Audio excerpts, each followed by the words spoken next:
Andito nga po pala kami sa Arcade Center sa loob ng West Edmonton Mall.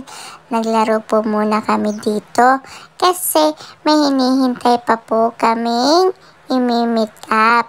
Pumasyal po kasi dito yung pinsan ng daddy ko na galing Pilipinas. Nag-tourist visa po dito sa lugar namin. Kaya habang hinihintay po namin siya, tumambay muna po kami dito at naglaro. Ang daddy ko po ang taga-video dyan kasi wala po si mami. Nagkataon po kasi na may trabaho siya kaya hindi siya nakasama sa amin. At ito nga po si Lily ay tuwang-tuwa din po kahit hindi niya paabot itong barilan. Kaya dyan, dito na lang po siya dinala ni daddy sa ibabaw ng lamesa para siya ang gawing bola. Ay, para makapaglaro pala po siya ng bola.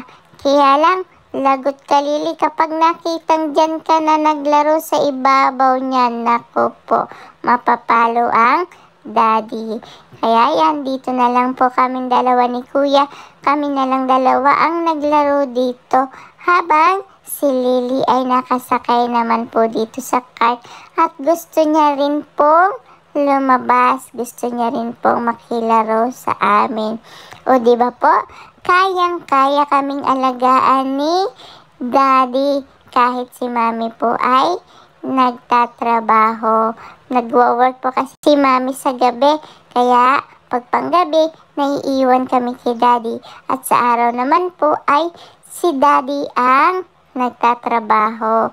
Ganyan po yung sitwasyon namin dito sa Canada. Kasi mahal din po ang magbayad ng tagapag-alaga ng mga bata. Mas okay naman po yun kasi at least may time kami kay mami at may time kami kay daddy. Yun nga lang po, ang mami at daddy wala nang time sa isa't isa kasi kapag uuwi ang daddy ay ang mami naman po ang aalis para pumasok sa trabaho. Pero hindi naman po nawawalan kami ng family time kasi naglalaan kami ng araw at oras para sa isa't isa. Kaya po yung Sunday ay ginawa naming family day. At pag-uwi nga namin ng bahay, ayan, naglaro po kami ng Serena ni kuya. Naging Serena ako bigla dito ah.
Oh, swim.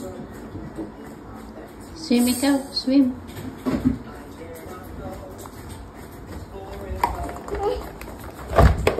Oh, no.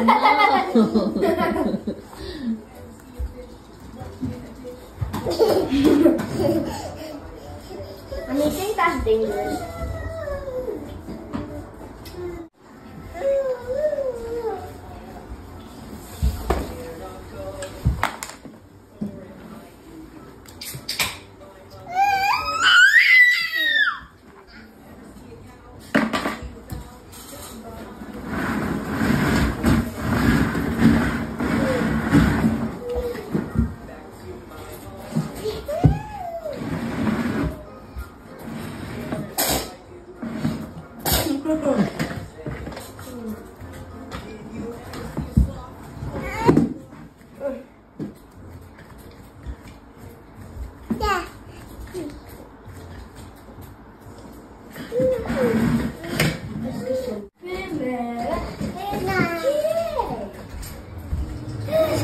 and red and mellow as kids.